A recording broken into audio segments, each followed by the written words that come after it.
Bienvenidos a nuestro programa 900 aquí en la UNAM Responde. Gracias a cada una de las personas que ha sido parte de esta aventura de diferentes maneras durante más de 4 años y ojalá nos sigan acompañando cada tarde en este espacio de diálogo y de acompañamiento, pues para seguir teniendo información que se convierte en herramienta que nos permite actuar ante diversas situaciones y momentos de crisis y además también nos permite acercarnos a las distintas alternativas para conocer y disfrutar de nuestra Universidad Nacional Autónoma de México y de todo lo que sucede o lo que no sucede como ciudadanos. El día de hoy hablaremos sobre tecnología con Dani Quino, sobre derechos humanos con Jacobo Dayan y la entrevista la dedicaremos a hablar de cine. Quédense con nosotros.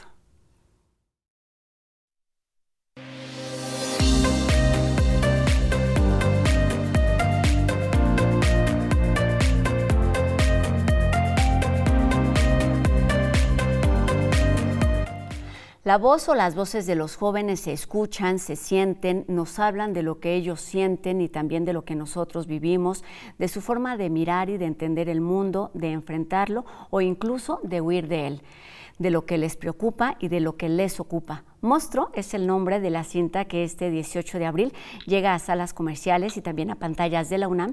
Y para platicar de esta experiencia, hoy saludamos a su director, José Pablo Escamilla, que por supuesto es cineasta y es su primera película largometraje. ¿Cómo estás? Muy bien, muchas gracias por tenernos acá conversando sobre Monstruo y pues muy felices de que finalmente esta película se muestre con el público. De eso es de lo que se trata, que es el público final o el objetivo final.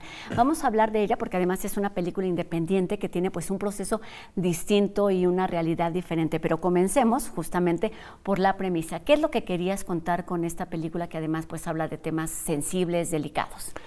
Pues inicialmente comenzó como tratar de meternos en la cabeza de una persona que está pasando por una situación traumática en el contexto de la zona industrial del Estado de México, del Valle de Toluca, y cómo se enfrenta de repente un chico, un adolescente, a un sistema que es muchísimo más grande y fuerte que él, ¿no? ¿Qué de lo que querías contar se fue transformando hasta ver Monstruo, que pues es la historia o la relación entre dos amigos que pues van encontrándose y viviendo diferentes ambientes? Pues fue una historia que fuimos descubriendo mucho a la par de que la íbamos haciendo. Como nos aventamos a hacerla sin ningún fondo, sin ninguna, más que como con las cosas que teníamos a nuestra disposición, que luego nos dimos cuenta que no eran pocas. Y entonces pues nos fuimos así con primero una página de guión y luego 20 páginas de guión y eso se iba alimentando de pues ir platicando con el crew, con los actores e ir alimentando la historia. Entonces fue como un proceso que, como dices, no fue lineal como cualquier película normal, sino que tuvo un proceso como bastante documental y circular en donde pues escribíamos un poquito, íbamos, filmábamos algunas escenas, regresábamos, editábamos, escribíamos sobre la pantalla de la edición y luego nos íbamos otra vez a filmar y así, como que nos la fuimos haciendo. Me parece que mucho de eso se siente en la pantalla, es una película como muy intuitiva, como muy honesta, que aborda desde una experiencia como una sensibilidad muy particular, temas como el suicidio. ¿Cómo lo abordan y cómo se van, digamos, pues enriqueciendo, documentando un poco para que el trabajo final tenga pues eso, como una especie de sustento? Pues vamos agarrando de aquí y de allá mucho de la realidad, de pues, investigaciones que hacemos, leyendo, tratando de conversar con gente que sabe del tema, que está más involucrada. Hemos tenido también, por estar trabajando en documentales y así, hemos tenido contacto con algunas madres rastreadoras, hemos podido platicar con ellas sobre el tema y es pues es así como una empapadita de realidad de aquí y de allá, mucho de estar hablando también con los actores sobre sus sueños, sus ideas, su manera de ver el mundo. Entonces, como que el guión se fue alimentando mucho de todas estas informaciones y haciendo como pues esta obra que es más como inmersiva. Cuéntanos de la propuesta visual, porque efectivamente también se nota ahí cuando es realidad, cuando es sueño, cuando es imaginación, y tiene que ver con, pues eso, con la propuesta estética que decidieron utilizar.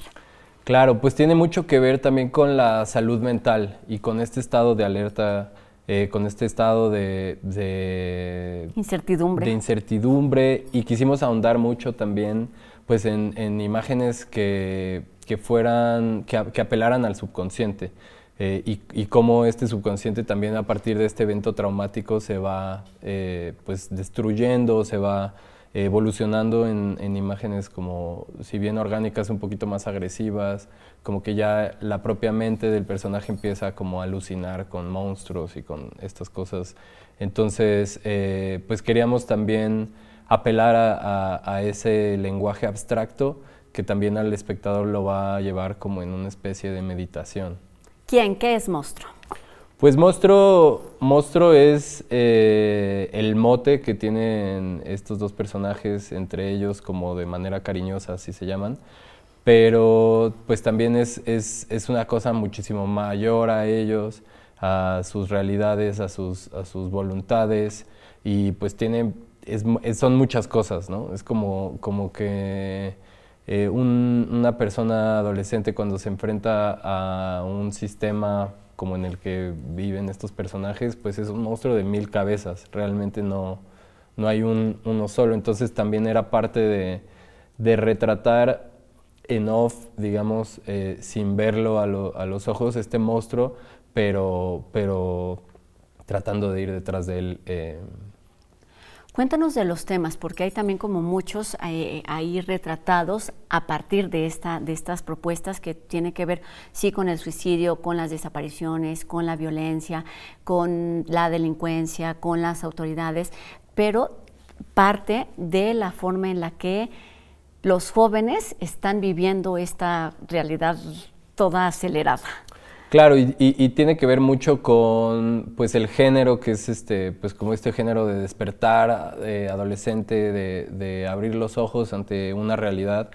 Y es eso, es este par de trabajadores obreros que de repente están enterándose de qué es lo que está sucediendo en su entorno más inmediato y dándose cuenta de hey, qué está pasando con todo esto que no logro comprender, que no logro y que no tiene sentido, porque muchas veces pues también juegan las autoridades y pues una persona que te debería proteger realmente es la que te está acosando. Entonces pues era como también indagar en todas estas fallas de sentido en la realidad que nos rodea y las normalizaciones de violencias y de situaciones que no son para nada ideales. Oye, eso en cuanto a la película y en cuanto a la propuesta, el tema que decidieron llevar a la pantalla grande. Háblanos de cómo hicieron todo esto, porque hablamos aquí en este espacio pues mucho de la experiencia que tienen los estudiantes, que tienen pues otras vías. Estamos hablando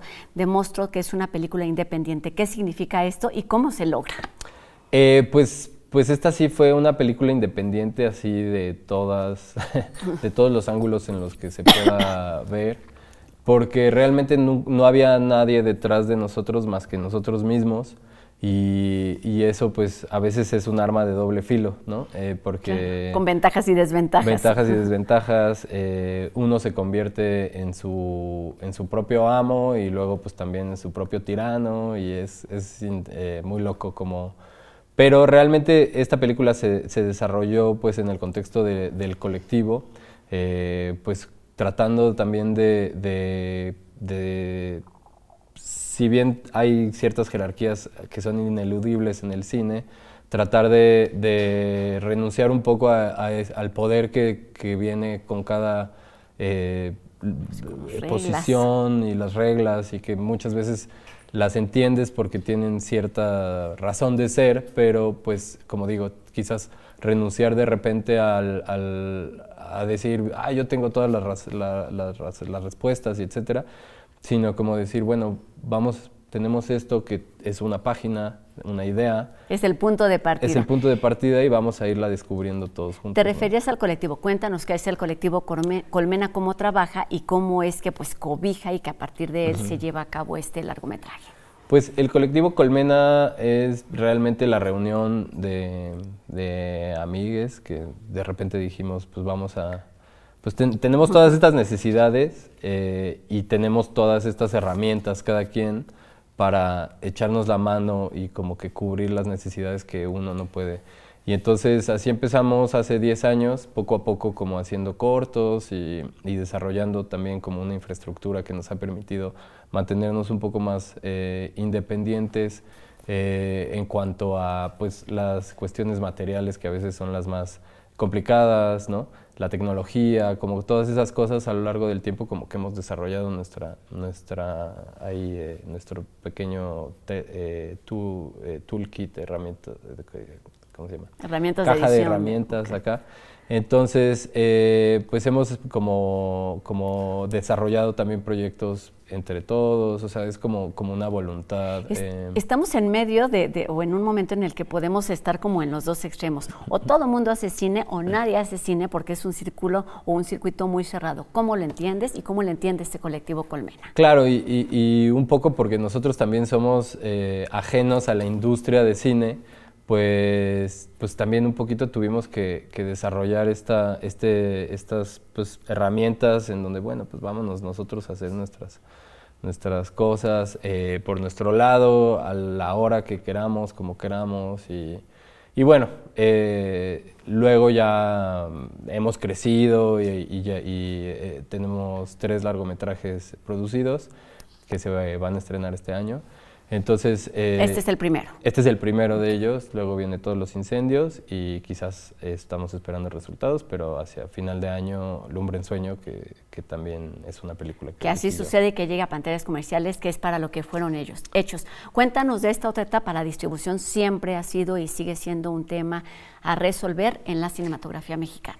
Pues sí, porque es muy voraz la manera en la que las películas mexicanas, independientes en este caso, tratan de competir, porque ni siquiera es una competencia, claro, con las películas extranjeras, en su mayoría de Hollywood, que pues tienen cooptado el sistema de distribución. Entonces yo he sentido que por ahí hay como un círculo vicioso en donde la gente ya está bastante harta de las mismas historias que vienen de allá y no dan mucho más, y de repente vas al cine y entonces está una sola película que está malísima además. Entonces, y da lo mismo a cuál te metas a ver. Entonces hagamos aquí para terminar la invitación a ver Monstruo. ¿Para quién es y dónde y a partir de cuándo? Va a estrenar el 18 de abril. Mañana jueves. Mañana jueves se estrena esta película. Acá estrena en la Filmoteca, va a estar en la Cineteca Nacional, va a estar en Cinemex, en algunos Cinemex del DF y del interior de la República, y cineclubs. Entonces, pues si pueden estar atentos ahí a las redes sociales de Mandarina Cine, que es la compañía distribuidora, y Colectivo Colmena, que es nuestro carrito de esquites. Pues ahí estaremos atentos a estas proyecciones, que por supuesto es importante verlo, como siempre decimos, los primeros fines de semana, porque además pues es necesario el pasar la recomendación de voz en voz. Entonces vayamos a ver Monstruo, que habla de lo que sucede, me parece, en pocas palabras, al interior de las cabezas de los jóvenes, con esta realidad atropellada y acelerada en la que nos encontramos inmersos. Se trata de una película independiente que tiene pues estas particularidades y logros también importantes con respecto al llegar a la distribución. Así es que José Pablo Escamilla, cineasta, realizador, muchísimas gracias y mucho éxito con el andar de Monstruo. Gracias por la invitación. Gracias y bienvenido a La UNAM Responde. Y ahora cambiamos de tema, porque la UNAM y la SECTEI, Secretaría de Educación, Ciencia, Tecnología e Innovación de la Ciudad de México, invitan a estudiantes nacionales y extranjeros inscritos en algún bachillerato incorporado a la UNAM, IEMS o Pilares a participar en alguna de sus categorías. cuento joven y poesía joven. En ambas se reciben trabajos inéditos originales y de autoría propia, escritos ya sea en castellano o bien en cualquiera de las lenguas originarias de los pueblos indígenas de nuestro país, junto con su traducción.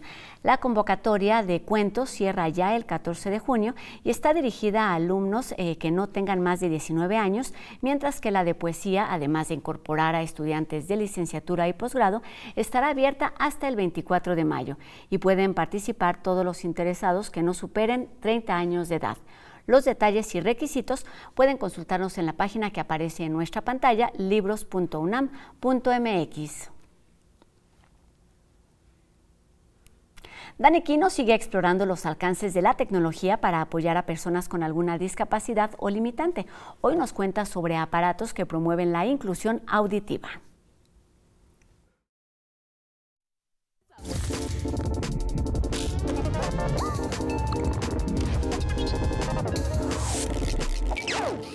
Las personas con alguna discapacidad auditiva son otro sector en el que los avances tecnológicos están poniendo gran importancia. Y es que hay que tomar en cuenta que, según datos de la OMS, más de 1.500 millones de personas a nivel mundial experimentan algún grado de pérdida auditiva.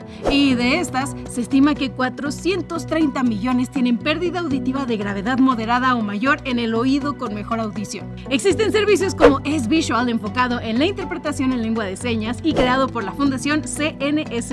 Puedes utilizar S-Visual desde tu teléfono celular, computadora o tablet y permite la conexión de audio y video en tiempo real a través de un videointérprete con el que, por ejemplo, puedes llamar a un compañero oyente del trabajo para hablar o consultar dudas. Sí, es un servicio que pone un intérprete de lenguaje de señas a tu disposición y es ideal para facilitar la comunicación con personas con un problema auditivo. Puedes conocerlo en su página svisual.org. También está Visualify Home, una solución que detecta los sonidos de tu casa y te avisa de algún problema mediante luces de colores y vibraciones personalizadas. Está formado por 3 detectores y un dispositivo principal.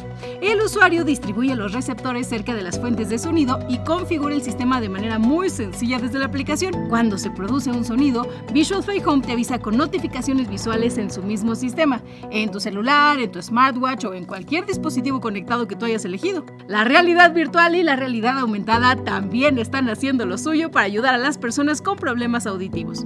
Como ejemplo, tenemos a la aplicación bautizada como ASRL. Esta es una aplicación de realidad aumentada que puede traducir el lenguaje hablado al lenguaje de señas en tiempo real y funciona de la siguiente forma. Los usuarios que quieran entablar comunicación se conectan a través de la aplicación. Una vez dentro, una persona puede decir lo que quiera dar a conocer directamente al celular.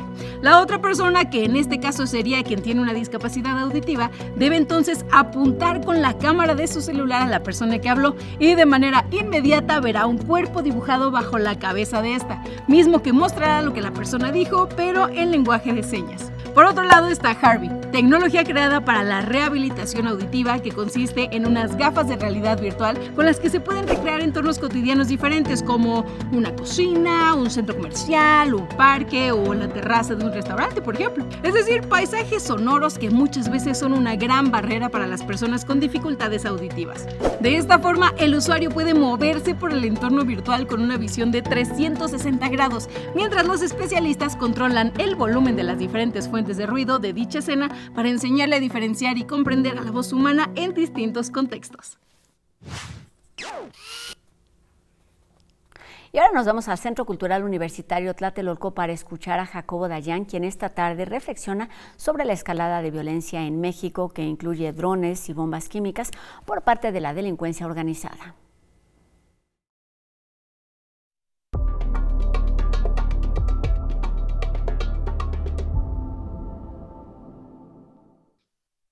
¿Qué tal? El crimen organizado continúa expandiendo su capacidad de fuego. En días recientes hemos leído notas sobre el uso de minas antipersonales, bombardeo con uso de drones e incluso la utilización de bombas químicas. La escalada del crimen organizado ha sido paulatina y se ha venido acelerando en los últimos meses y años. Mientras tanto, la clase política sigue debatiendo ideas viejas sin decidirse a implementar medidas de desmantelamiento de redes criminales y sobre todo desmantelar los vínculos de los grupos criminales con agentes del Estado, ya sea clase política, fiscalías o cuerpos de seguridad, desde policías municipales hasta militares. Mientras el vínculo criminal político continúe, difícilmente se desmantelarán estas redes. Y lo único que seguiremos viendo es un incremento, ya quién sabe hasta dónde, de la capacidad criminal y violenta de estos grupos. Muchas gracias.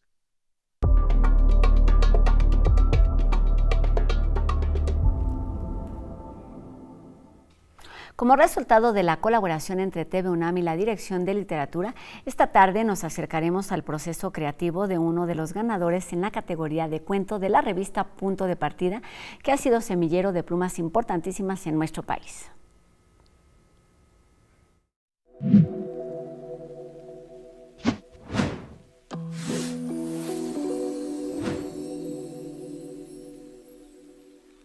Como una magia cuando algo que tú has escrito lo compartes con otras personas y descubres que ha afectado de alguna manera su vida, que se han identificado con un personaje, que han apreciado la historia. Es un tipo de conexión muy profunda que es muy necesaria en los días en los cuales estamos hiperconectados, pero nos cuesta muchísimo conectar con las personas, ¿no? Rafael Esteban es mi nombre y soy escritor. Principalmente yo diría que soy un narrador, soy maestro en literatura mexicana. La mayoría de mis actividades tienen que ver no solamente con la literatura, sino con el lenguaje en general. Me dedico a la corrección de estilo, me dedico a redacción de textos misceláneos, dependiendo de la demanda, y también tengo algunas publicaciones académicas. Cuando yo me enteré de la convocatoria de Punto de Partida, yo todavía era estudiante de licenciatura en la UNAM. Y recuerdo que yo había participado antes en la convocatoria de Punto de Partida con un ensayo que pasó sin pena y gloria, no ganó nada. Y bueno, eso no me desanimó, siempre he sido mucho de intentar hasta que se consiguen las cosas. Por esos días yo estaba escribiendo un cuento, era una especie de carta de amor a las películas que a mí me gustaban. Y bueno, creo que una cosa decisiva, considero, para que lo seleccionaran como ganador del premio es que tal vez no lo pensé específicamente para que ganara un premio. Fue un proyecto que yo trabajé, en el cual me entusiasmé, que me costó mucho trabajo porque terminó siendo más largo de lo que yo pensaba. Un día bueno, que son raros los días buenos, pues bueno, me levanto, me baño, desayuno, etc. Y procuro más o menos que como a eso de las 10, pues sentarme ya a trabajar. Procuro siempre escribir primero a mano. Pues no sé, he desarrollado una especie como de, no miedo, pero sí resistencia cuando veo el documento de Word en blanco. Y yo creo que lo más importante siempre es como romper esa barrera, escribir lo que sea, aunque después lo leas y digas que es una tontería o no vale la pena. A partir de ahí puedes empezar a trabajar. Entonces, pues sí, empiezo a escribir a mano.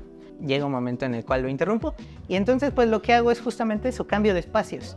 También hay un momento en el cual disfruto mucho del silencio en el cual estoy escribiendo, pero también me cansa. Entonces he encontrado esta forma de ir a lugares públicos, a cafeterías, a restaurantes, en los cuales yo me siento y puedo trabajar muy a gusto. A mí no me molesta el ruido de las mesas vecinas, incluso a veces me encanta estar escuchando las conversaciones de las demás personas y eso me da, no sé, un poco de motivación también. Creo que cuando gané el premio Punto de Partida yo había escrito cuentos antes, había ganado un par de premios de cuentos antes, pero pues el Punto de Partida es un premio muy importante, considero yo. Muchos escritores han recibido este premio, entonces pues sí, digamos que me sentí pues muy motivado, muy entusiasmado, también porque creo que fue la primera vez que yo vi una publicación mía en papel, ¿no? Yo tenía publicaciones digitales hasta ese momento, incluso los otros premios que había recibido se habían publicado de forma digital, entonces como que tener por primera vez algo que yo había escrito en papel, como que me hizo sentir por primera vez que yo era un escritor, ¿no? Y que podía como dedicar mi vida poco a poco a ese oficio. Una cámara que toma desde arriba el cuerpo desnudo de una chica que se desangra en la ducha, con el agua tiñéndose de rojo y la regadera abierta como único indicador de que el tiempo no se ha detenido para los otros y que hay un mundo que se queda atrás. Eso está bonito. Yo escribí eso, wow.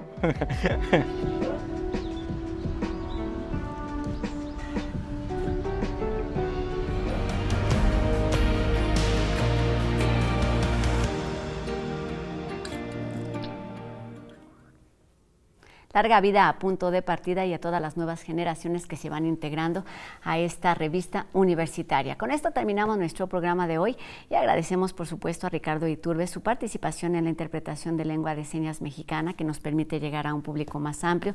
A todos ustedes que nos ven del otro lado de la pantalla y que nos han acompañado a lo largo de 900 programas, muchísimas gracias. Gracias también a todas las personas que hacen posible esta transmisión día con día y pues la invitación es encontrarnos mañana 2:30 de la tarde aquí en la señal de TV UNAM. Mi nombre es Rosa Brizuela. Adiós.